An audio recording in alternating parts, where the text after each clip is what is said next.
Good morning, good afternoon, or good evening, everybody, depending on where you happen to find yourself in the world at the moment. And welcome to QS in Conversation Live. I am Anton John Crace, and I'm the editor and program designer at QS, Quacquarelli Simmons. Now, this episode of QS in Conversation Live is sponsored by ENU and Skulltech University. Thank you very much for the support. And we will be discussing widening the online skills bottleneck. Now, this episode comes out in the lead up to the EduData Summit, which will be happening in June.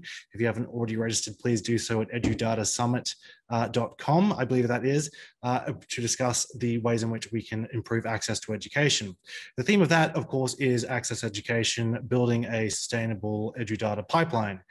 Basically, the idea is that often when we talk about access to education, apologies, we think about the student. But instead, what we're going to be doing is looking at the teacher and educator through to the platform, as well as the student themselves. And this is very much a part of that. Widening the online skills bottleneck is looking at how we can improve the competency of educators in the online space.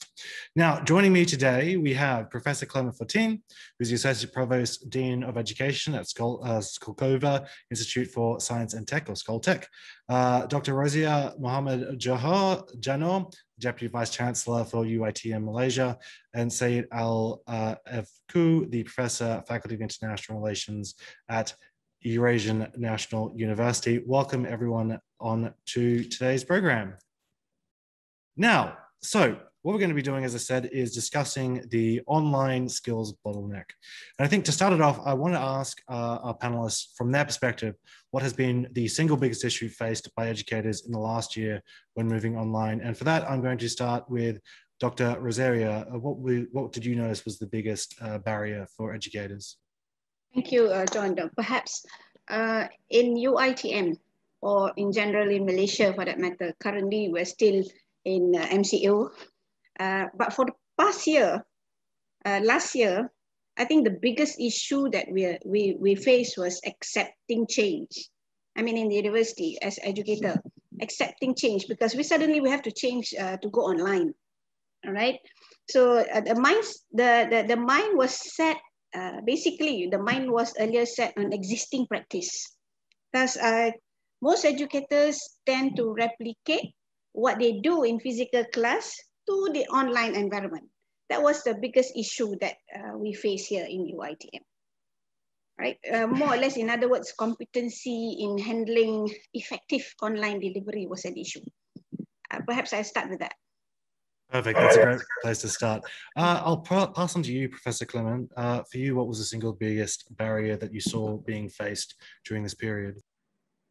Well, I think obviously getting faculty to develop some more skills to teach, but we're a relatively recent university. The switch to online happened in a few days, like in many places, and we didn't have any problem to do this, less than I'd expected. I think that the biggest issue is, how do you build a relationship with the students that's just as strong as you have in class? And how do you build this interactive environment of teaching? And this is a challenge. And of course, we have project courses and we did manage to, and the challenge is also experimental labs. Thank you very much. That's actually a very common comment that's been made around the move to online being a little bit easier for some universities than others, depending on how much they've already been doing that. Dr. Syed, what did you see as one of the single biggest barriers for you? Well, first of all, that actually we were not ready. Like, institutions were not ready, and the educators and like professors were not ready. And the biggest issue was, of course, the technical issues that we didn't know what to do, and the universities didn't know what to do. And we were just basically left alone and figure out ourselves which platform to use. We ended up, I taught in several universities. So, and in one university in Ankara that I taught, that like we had students' information system, yes, to enter grades. And then we had distance learning software was open for everyone after the COVID started, and for the materials and exams. But it was not enough for the big, large materials. And then we had a video platform like Zoom and Teams. So we ended up to deal with the three software. So basically, and it was confusing, and we didn't know what to do and had to learn by ourselves. Thank you very much, Dr. Saeed. So I think so far to sum up, it is just the process moving online, building those relationships, and also knowing what to do and what platforms are best to do to achieve what needs to be achieved. Moving on, several educators have noted that the speed of change to online forces them back into old habits. And I think, Professor Clement, you actually touched on this, particularly looking at the stage-on-stage approach to lectures. What can be done to ease these burdens and progress pedagogy further? And I'll go over to you, Professor Clement, to answer that first. Okay, thank you. Well, I think that initially, early in in COVID-19, we moved to online, and everybody, I think that switching to a regular class format was okay at the time. But now the expectations in the fall raised, and now we really need to move. So develop some support for faculty and tools to help them move to a more interactive teaching is extremely important. And this is what we created the Teaching and Learning Excellence Center recently to support faculty. And I think it's going to be very, very important for the future. I think that faculty are willing to do the change. I was surprised. I think to me, I was pleasantly surprised to see how positive that move was. But I think that it's a question of support and learning to do things differently. And this is the challenge for the future. Absolutely. Dr. Saeed, for you, how do you see supporting staff to avoid effectively just taking the traditional lecture into an online setting and instead using a more progressive pedagogy? Like for large classes, that is still unavoidable, that there is no other way to get around this other than lecturing, because maybe in the future that these introductory large classes can be divided into small classes. But for the small classes, like seminars, that other methods can be utilized, such as student presentations and other formats can be used. I actually want to stay with that a little bit, Dr. Saeed, because it's made me remember when I first started university back in 2006. And the first class in the first year was about 300, 400 students in a very large lecture hall in the introductory course. Is there a way do you see there's a way to change those introductory courses into a different style rather than having 300, 400 students taking that in a lecture and then going off to the tutes? Well, in the United States, there are ways to do this, lectures and then the discussion sections, and those discussions sections can be extended and to for example, we don't have this in Turkey. We only have lectures for these big classes, but if we can find a way to divide them for discussions and led by teaching assistants, that can be very, very useful. So more students can participate, but online that there is no way that the students can really participate and ask questions for these big lectures. That it is just I unmute everyone and then I give my lecture and hope they will understand. Perfect. Thank you very much. Dr. Rosea, for you, how do you see providing support to progress pedagogy rather than going back into the old habits just online? Basically in UITM we are so, I'm not saying that we are lucky in the sense of lucky that we have earlier on, prior to the pandemic in 2019, we launched this what we call Education 5.0 at UITM. It so happened this Education 5.0 at UITM, we put there being online is one of the sort of a must-have. And when this pandemic came by, it so happened that we are almost ready, even though I earlier on mentioned change is accepting change is a problem. But because of this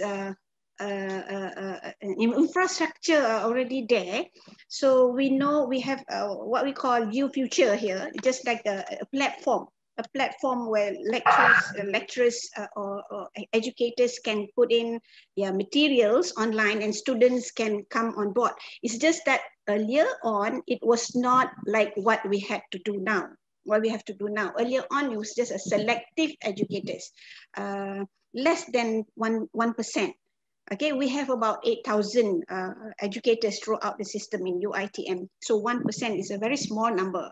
But now we have to go on all 100%, all educators must go online, all courses must be conducted online. So we have support in that sense. What we're looking at actually, what we have to do is actually we have to create this innovative delivery, and also we're looking into assessment for that matter. So we have to prepare support on that. And of course, we already come up with a supporting system where we have set up a unit to look into assessment per se.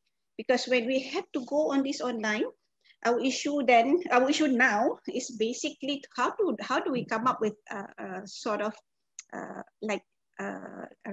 real, valid, authentic assessment.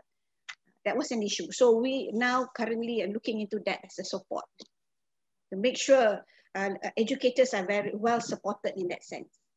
But of course, they are online now. That's very true. Can you reveal any details in terms of how you are looking at assessment and changing that? Or is it industry secret at this point in time?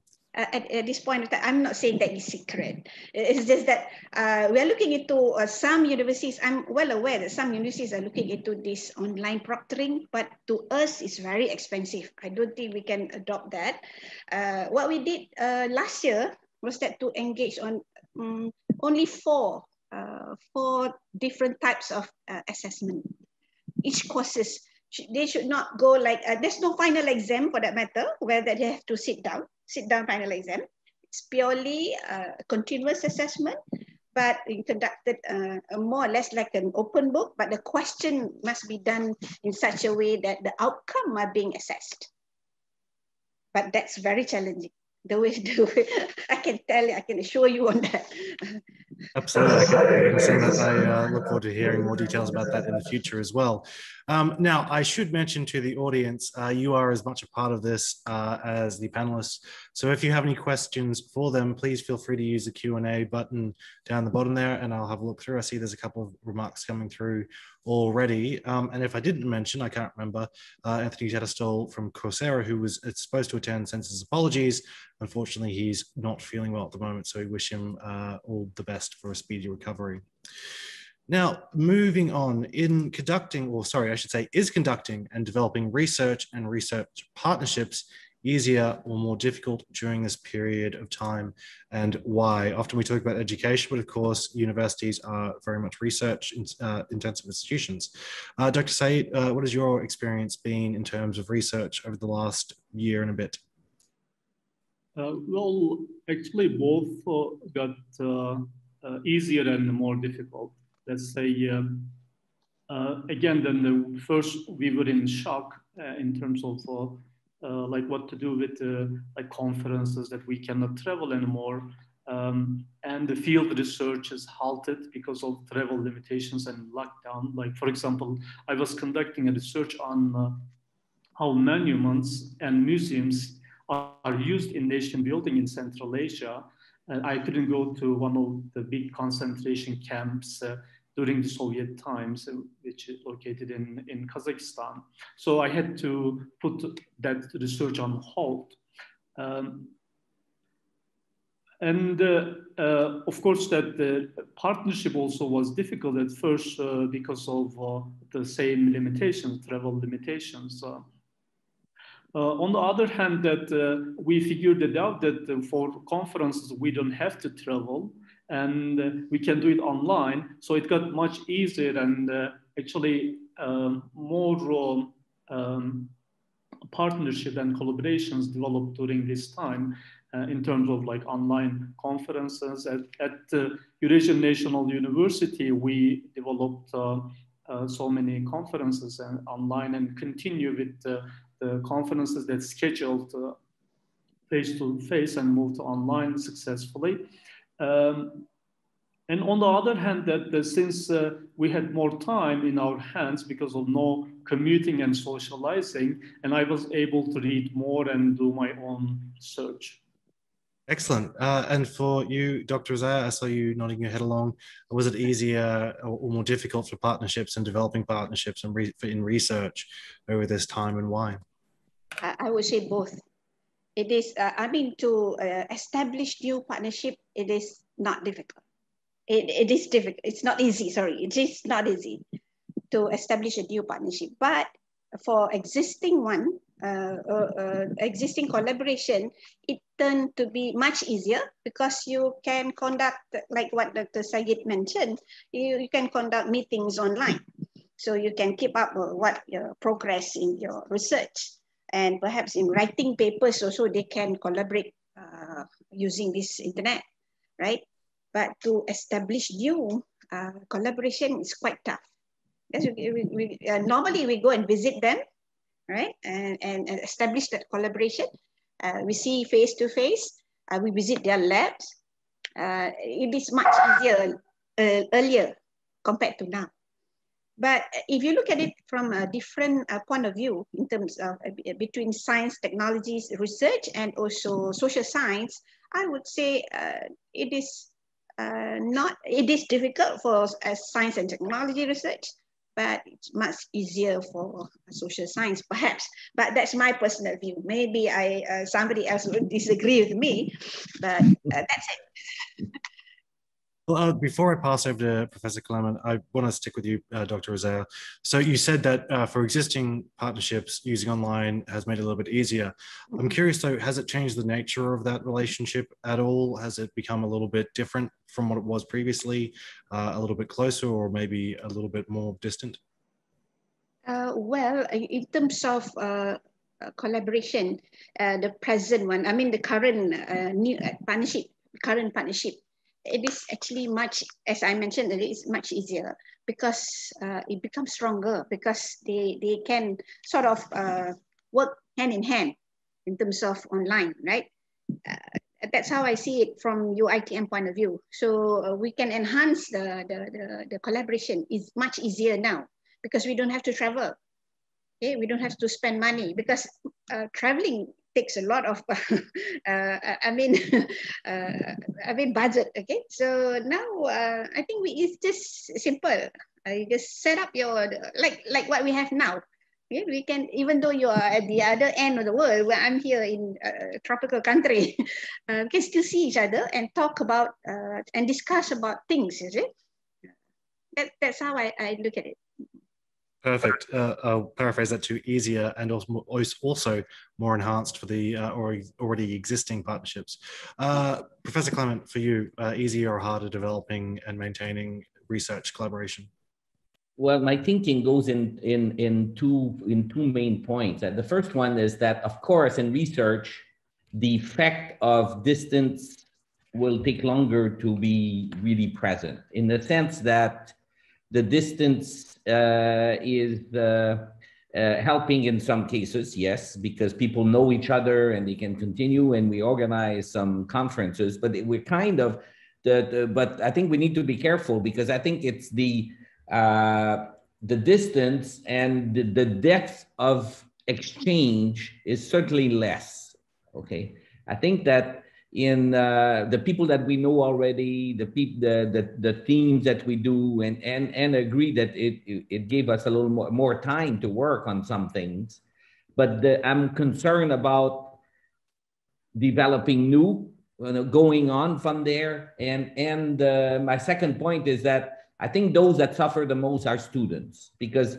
when we do research exchange, research collaboration, it's to support students to go somewhere and work with another team and come back. They're losing that. So I think that this is one of the major effects of the COVID, is that students are not able to, well, you know, you look at, for me, for students to go to a conference is extremely important, because they meet people, they see, they talk to specialists, and they can learn so much in 2 or 3 days. Of course, yeah, we have online now, but I've participated in a few online conferences. Some of them are very well organized. I must admit that they're very well. For me, I know the people, I can chat with them when I online, but for students, they don't know them. Their whole context is lost. So I'm worried. I think that we're losing in depth of understanding, in depth of knowledge. And for the student, it's much harder to catch up, much harder. I think that pretty much fits into a lot of the comments that both Dr. Sayed and Dr. Rosier are saying, in terms of it is actually very difficult to form partnerships. So it's interesting that you bring it back to the students and their experiences. For a little while now, I've also been a little bit worried or contemplated whether or not, if the travel restrictions continue for too much longer, whether or not we develop what is effectively a lost generation of international mobility students, that there won't be the capacity for everyone who's missed out in the past year and a half. There's still going to be more students who want to do it, and there's not enough capacity to allow all of them to do that, and what those follow-on effects are going to be in the next 20 to 30 to 40 years. But let's try and be a little bit more positive for the time being. Remember, if you do have any questions for the panelists, you can send them through using the Q&A. I've touched on this a little bit, but what were some unexpected outcomes, both positive and negative, of online education in the past year? And I'll stick with you, Professor Clement. Well, I think there's definitely some positive, because I think we're already passed through a irreversible change. I think this is very positive, and that online or blended education will be with us now. I think that we've broken some important barriers that people were reluctant to get in, more blending online and on-site and online combined, which is a blended mode. And I think there's a lot of value to do this for students, for costs, so I see a big advantage of this, and faculty, because we all forced, because of COVID, to do it. I mean, resistance was impossible. I mean, of course, there were some faculty, but how could you resist? I mean, you lose a job, essentially, because you cannot teach courses if you don't teach them online. So, you know, a change that would have taken maybe 15, 20 years to happened in 6 months. So this is, to me, very positive. Now, the negative aspects, again, I come back to this, it's the depth of understanding from the students. I mean, we're far away from labs, even though we've managed to get some remote lab data sent to students, and we managed to do some blended project learning. But I mean, students are not face-to-face. We don't see them face-to-face. We don't know them as well as we would like to. So I'm worried for the long term, the generation of students that we have now, that we're not lucky enough to have their hands on and meet each other also, and have because, you know, a network in the university of alumni, and it's so valuable. This is something that will be difficult to recover. Absolutely. Dr. Isaiah, for you, what did you see some of the unexpected positives and negative outcomes over the past little period?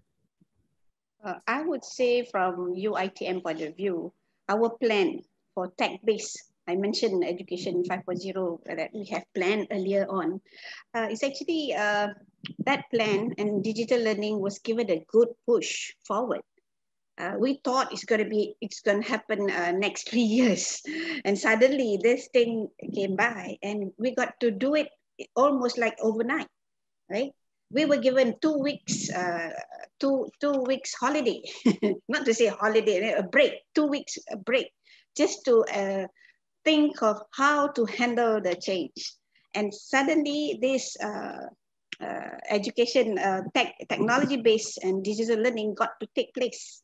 That's what happened. That's the positive part of this. And another one, the students' online learning experience for the past 1 year improved throughout that whole year. But I mean, I would say I can share with you, it's about around 14% of students who are still grappling, but the rest are actually, then they can keep up. Of course, we have problem here in Malaysia in terms of internet access. Those 14% come from those low-income family.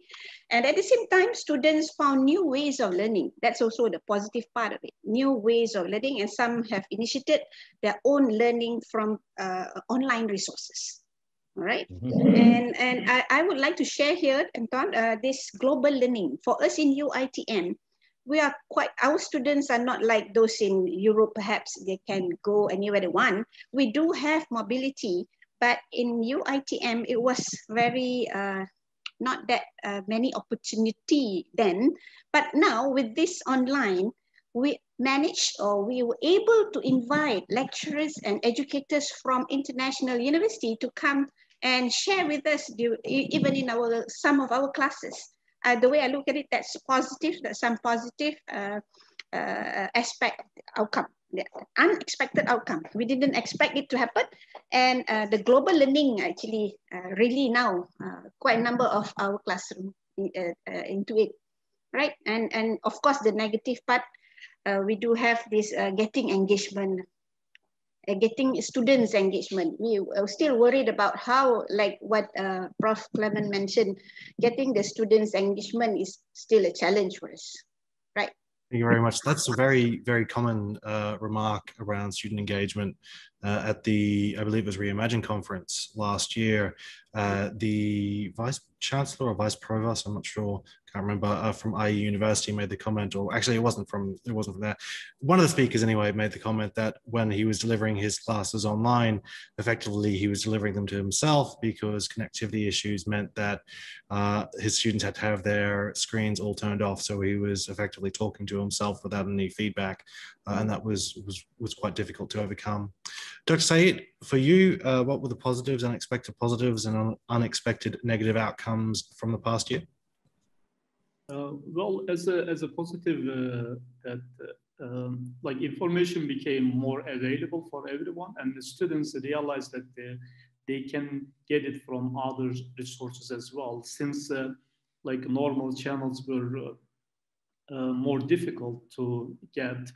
And they realized that they don't have to be in one place to learn. And the major universities like opened their courses to public. Some universities like Coursera also became much more popular. And during this process also, that we were able to use media more and more as a supporting materials, like assigning online materials like videos and other supporting materials. And the students were much more open to this than before. Like during the face-to-face education, if I assign a video or movie for them, they would be more reluctant to watch than now.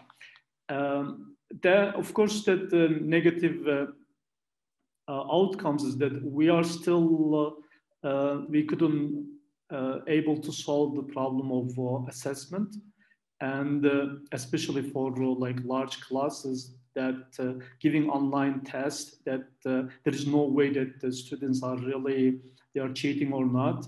And again, the attitude is that like this is temporary, we will go back to the classroom, and then we will and the students are actually taking more classes, since we made it much easier for them to pass the classes. So they are taking more classes to finish the education, 4-year education in 3 years. And overall, I think they are learning less because of the they are not motivated enough. They feel as if a vacation, and they just do minimal to pass. And especially in a countries that English is not their native language, and we teach them in English, and that is has proved that it is much challenging for students. So that is for and another negative aspect is that we had to spend more time offline to answer students' questions, because we couldn't do it online, and they send emails, and we have to spend more time to answering them, and because of this, the typing and texting is much difficult for them to understand than face to face. Thank you very much. I guess now moving a little bit away from the questions we previously shared, last year, a lot of things were attempted. I think a lot of things were thrown at the wall to see what stuck. Dr. Sayed, what sort of experimentation with pedagogy for students were you undertaking? Was there anything that the university tried that it came to a realization it wasn't effective and therefore moved on to another area and kept adapting? Well, actually, universities, we didn't actually do much changes because that, and since we see this as a temporary and we are going back to the classroom, and then we doing our best to get this through for now. And I don't see any actually more adjusting. Fair enough. Professor Clement, was there any experimentation that was taking place at your university around those areas, particularly as highlighted with the student engagement and the student depth? Yeah, yes. There's one thing we did, I should have mentioned it, we added number of teaching assistants on courses because we felt that it takes more resources for faculty to deliver the course. We tried something. I personally tried it, and I think of course, the class sizes, but the oral exam is definitely the best way to assess. And it doesn't take a long time to know if a student masters the topic or not. I think in 10 minutes, my own experience, in 10 minutes, I can know if he masters the subject. So we did it in groups of 3. I tried it initially in group of 2 and moved to a group of 3. And with 3, we can go through an oral exam fairly quickly. So this is a very good way to know. I think our students are very motivated still, but the presence is hard. No, we try. What did we try? We keep to try to develop some blended project work for students where part of the team is local and they can build prototypes where the rest of the team is remote and they do other jobs. We use sophisticated, with digital engineering. So we use sophisticated tools to make students exchange or collaborate. And in our own, what we felt is that we have Canvas as a tool before on our learning management system. It worked very well. We use Zoom mainly, and then we use also tools like Kahoot to make dynamics, and that work. I was surprised to see how competitive the students are, and I think that you need to find ways and combine tools to get students' engagement, and I think this is something that we still need to continue to develop. But no, it's a whole culture within the faculty to develop these. I think some faculty are very inventive and trying new things. And you need to try to find those and get them to talk to other faculty members to build this culture of exchange. Will we go to full? Yes, go ahead, John. Oh, I was going to ask the question. Was there anything that the university tried that wasn't effective, but was sort of a learning moment to take a little bit of that to do something different? Well, was there anything that we changed from the beginning? Well, initially, yes. Initially, we were relying on another tool, but Zoom, to do the online, and it didn't work as well. So Zoom turned out, it was the moment of Zoom, right? Everybody learned Zoom then. So I think it was very good. So we had to adjust there. I think that we still need to adjust on assessment. Definitely, this is a big challenge for us all to find ways to have proper assessment. And it's so important for the future of universities, because if you don't have proper quality assessment, I mean, might as well, I mean, we are in great difficulty. And of course, I think online, like Coursera or edX or all our online resources, it's great, but we need to solve that assessment part. So my recommendation would be to try to do more online oral exams, and I think this is very solid way to assess, but I'm open. So we'll need to change something on assessment. There's no doubt about it for the future. No doubt about it. Thank you very much for that response. Dr. Rosier, what sort of experimentation was UITM undertaking during this period of time? I'm especially excited considering the Education 5.0 stuff. I'm sure there's been a lot of adaptation to the way in which you have been trying to deliver. Well, I would say I would like to share, maybe because of our size, cannot be replicated to other university, but I would like to share it here. What we did last semester was this campus mobility, because we noticed that now the student cannot come back to their respective campuses. For your information, we have 35 locations throughout the nation. So one student can be registered in one campus, one state in Malaysia, but same courses are also offered at other campuses. So what we allow, we experiment this. What we allowed earlier was then to make sure there is a campus mobility. So they don't have to be in campus that they are registered. They can also come and share, get information from the closest location, closest campus where their home is, where they're residing. Okay, that's what we are trying. Perhaps the Ministry of Higher Education in Malaysia agreed to that. So in fact, we will be looking at whether it is effective or not. This coming end of this semester, we'll be looking at that. We will collect some data. All right. And another one is on this class scheduling. So we're trying out on this mass online lecture. Mass online lecture, because we sort of, instead of maybe Coursera would love to hear this, maybe because we have one course, right? It should have been built one and shared many times, all right? So we can sort of minimize or optimize the resources, maybe, but we're trying that now. Perhaps one course can be shared throughout the whole system. We don't need one lecturer, one educator to sort of replicate the same content, right? So those are the two things that we are actually experimenting. And it is, maybe it's workable, but the effectiveness, I cannot share it here yet. Not as yet. All right, maybe next year I can come back. Very much watch this space. So next year we'll have the same panel all together and find out how everything went, and we can talk a bit further. Right. So now with this ongoing period of educational research delivery, will this ongoing period of educational research delivery lead to a meaningful recontextualization of higher education, and particularly universities? Micro-credentials, lifelong learning comes up often, but the 3 to 4 year degree still remains a central pillar of tertiary education.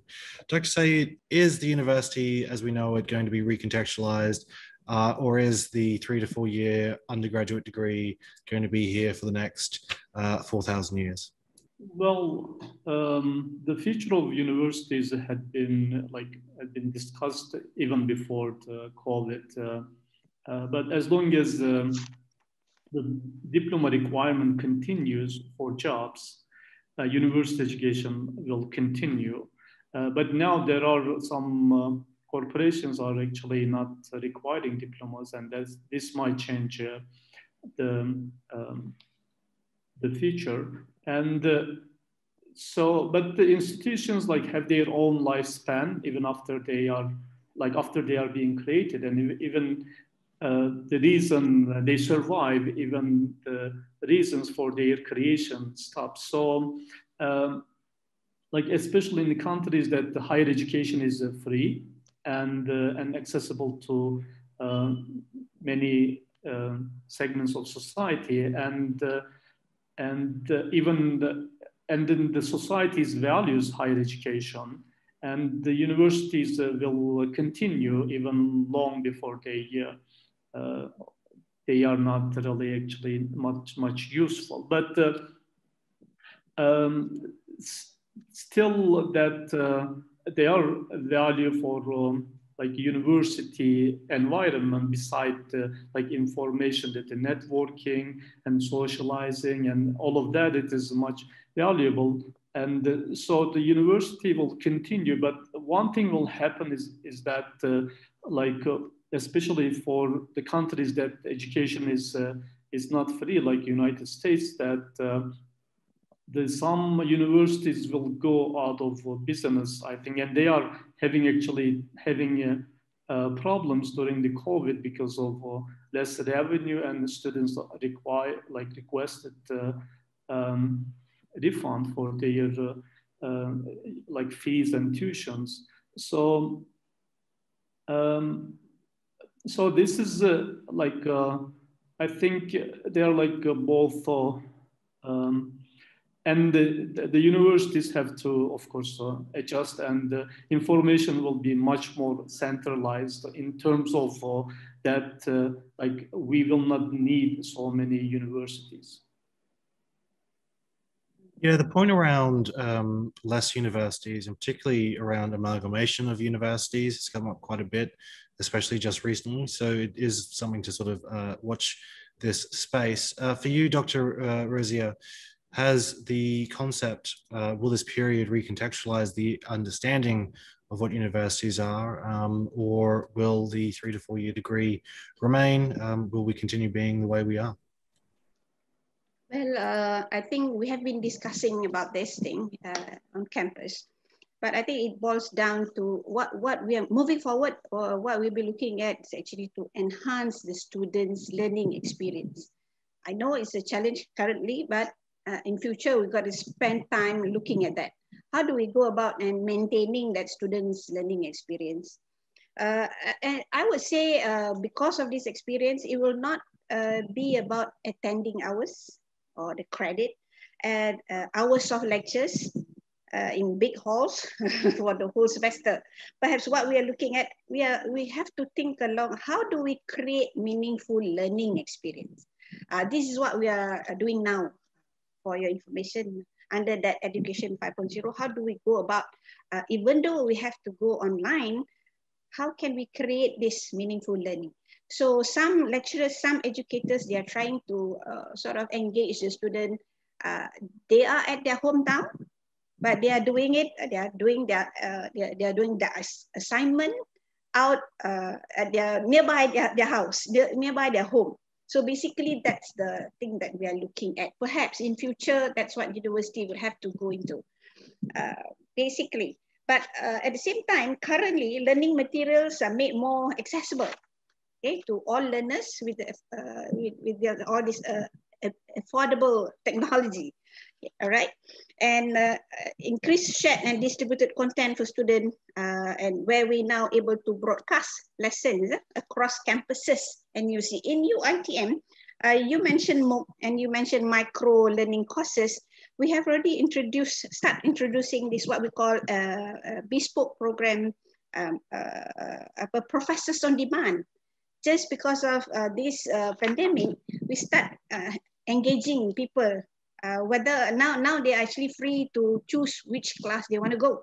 So these are the things that perhaps in future universities will have to face this new kind of demand, right?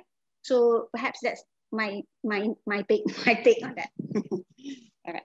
Thank you very much, Dr. Razia. You keep teasing out the Education 5.0 and the stuff that's underway at UITM. So again, we're going to have to wait until a little while to find out how everything comes out. Yeah. Professor Clement, what do you see? Do you see the idea, the concept of universities changing? Will they be something different from what they are now? Or will they remain relatively the same for the foreseeable future? Well, I think that I see the same and different. I think the degrees will stay. I think that we already had started a change in, I see at the master level, MicroMasters. I think the universities are definitely, and maybe this phase of online or the crisis that we've been through will accelerate the change of university being more aware of needs of society and educating better for society, better for industry, for society, so I think we are in this mode. So that's why the public offering will grow and universities will have to respond. And I agree with Professor Rozia there that we need to adjust to be more meaningful teaching, more meaningful content, and be closer to the need of society and deliver on this. So to me, this is, and of course, we definitely will be in more blended learning mode. So for me, I think this change, which had already happened of being more open, and I think that some of the course offering from Coursera, but others also that are offering will provide us with means to, it will facilitate student learning, but we need to assess it properly after. We need to benefit from it and leverage this for a better education, better benefit to society. Yeah, well, that touches on the next point, because I wanted to challenge, we've talked a lot about, all three of us, or all four of us, I should say, have spoken a lot about adding more meaning to the content, as well as engaging the students. Professor Clement, what do you mean by more meaningful content? What does more meaningful content look like? How do you develop that? Yeah, well, I think that I've been part of an initiative that was started at MIT by the founding president of Skoltech here in Moscow, Ed Crowley, which is called CDIO, Conceive, Design, Implement, Operate, which was done for engineering, but it's applicable to all fields where you have something concrete to do and I think most, even in social sciences, you need to deliver something concrete. And the first step of this methodology is to do a survey of stakeholders, employers, others in organizations, faculty, of course, and even students. And then you get a picture of what they expect. And based on this, you go to your learning outcomes. And from the learning outcomes, you develop the detailed curriculum. I've done it a couple of times in Canada, when in Montreal, and it worked very well. Initially, faculty a little reluctant, because we have a tendency to build, well, I think universities have a negative tendency to clone themselves. So faculty have a bad tendency to clone themselves, right? To particularly in research, that's true, where we have to be much more turned to the needs of society, and society is transforming itself quickly. So we need to be more aware of this. And I imagine that this is in University 5.0, but this is so important for the future. You've predicted who I was going to ask next in terms of what does meaningful education mean. Dr. Razia, I'm going to try and pry you for more information about your plans. But more seriously, what do you see? What does it mean to have a more meaningful exchange, to have more student engagement? How does that curriculum change? Well, I would say, like what Prof. Clement mentioned, he proposed CDIO. Of course, in UITM also we are being exposed to that CDIO on top of outcome-based education, where both OBE and CDIO are very well established in engineering. But basically, when we talk about, for us, meaningful education would mean different to different students. Okay, so we are looking into more of a personalized learning as students. So they were given access to all sorts of resources, expert, and they can learn ubiquitously. All right. So basically, when we talk about after this COVID, when we talk about meaningful learning, would have mean that. So different students would have a different exposure, even though it's going to be the same lecture sharing online. You can use Coursera or whatever, but different student will react differently to that content. So this is where it's going to be very challenging. Moving forward, it's going to be very challenging to not just assessing, but delivering, right? So that's it. So I can't share with you in detail as yet, but we're conducting our workshops and to guide educators on how to turn courses to realize this meaningful learning. All right. So for the time being, I can share with you up to that point. But incorporating that CDIO and also OBE, definitely. I almost got a little bit of information out of you, just a little bit, almost. Dr. Said, I'll pass to you. We've talked about meaningful learning experiences, engagement. I guess the question I'm asking, the reason I'm asking this is that as a very broad term, we understand what that means, but in terms of digging deeper, what does meaningful engagement and meaningful content within education mean for you?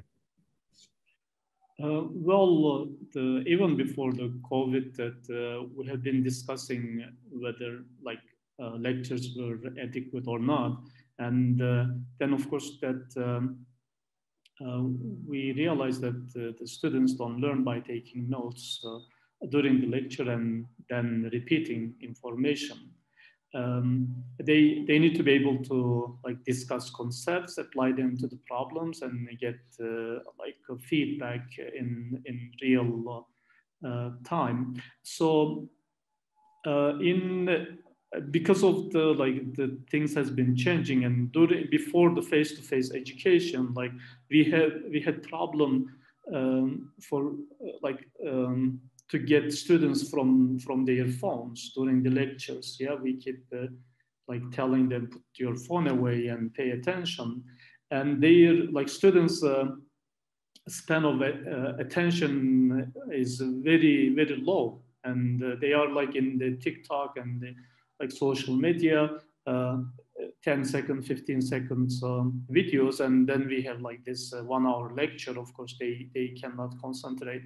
So and now we have to move this to bring this technology to learning, and maybe use more computer programs for students to engage them rather than just lecturing, and to design the computer programs like softwares to teach them to get their attention and get them learning is a fun way, I guess. Great, that's an excellent response. We are very quickly running out of time. We've only got about 6 minutes left. So I will move on to our final question, which is, where do you see trends heading? Will the lecture become a thing of the past? Will there be an evolution or some other change? I'm going to stick with you, Dr. Sayed. What are the trends that you see? Well, I think that the lectures will be the thing of the past, that we have to move beyond the lectures if we want to get students' engagement, and we have to find other ways to get the students engaged somehow. That we, as a university, the way it is behind the technological and social developments, and with this, COVID is a chance actually to adopt the new techniques and new technologies for teaching. Excellent. Dr. Razia, what trends do you see happening moving down the line? Well, I would say, I mentioned earlier that we are going for personalized learning, but from educators' point of view, all universities around the world will be going for inspiring educators. So we have to build that kind of educators, because now with all this new thing, lecture will still go on, I would say, but students will be able to choose which lecture they want to attend. Okay, so we have to go for a lecture will go on, but they will be looking at with the best people in the field. All right, so perhaps the challenge would be for each university to make sure all educators that when they recruit these new educators, they have to make sure that the online delivery will be on demand. So perhaps throughout the world, maybe QS can also embark on that, or how to train educators to be a good online deliverer, right? So that's one thing I would say the trend should be moving towards that, because I don't think we can go back and be like what we used to be. So those are the things that we are anticipating. All right, that's about it. Thank you for that, Dr. Rosie. And you've also reminded me to plug some of the other stuff that we are doing. The upcoming QS Global Education News will be available very shortly on Women in Higher Education. And of course, the World University Rankings, which does cover a little bit of what Dr. Rosie was talking about just then. And she might be surprised to find out her quoted in that too. Professor Clement, the trends that you see, is lecture going to be with us forever, or are there going to be changes or an evolution? Well, I think the lecture will stay, but it's definitely already starting to be more dynamic. I think that project learning will become more important, tackling bigger projects, real societal challenges. I think will have to be. That's what the students want. They want to work and to learn the real things, and we'll have to respond to that. So. I think there is definitely a need for fundamental, very good lecturing. And I agree with Dr. Ruzia there that we need the inspiring faculty, and we do have some.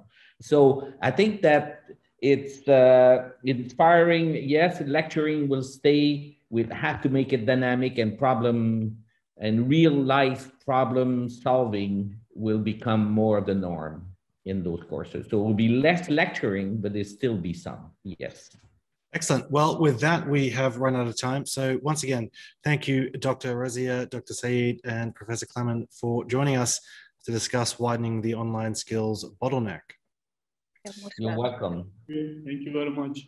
And also thank you to the audience for joining us. As I said, this is a session in the lead up to the EduData Summit, which will be held from the 8th to the 11th of June. To register for that, if you haven't already, go to edudatasummit.com. As I mentioned just before as well, we have QS Global Education News, the May edition, coming out in the next few days. So make sure you keep an eye out for that. Afterwards, and at the same time as EDS, we have the World University Rankings 2022 coming out. So make sure that you register for all the details for that at qs.com. You can also come along to the ranking session as well. There are also heaps of other reports, etc., that are coming out all the time. Otherwise, on behalf of the team in Singapore, good night and thank you very much.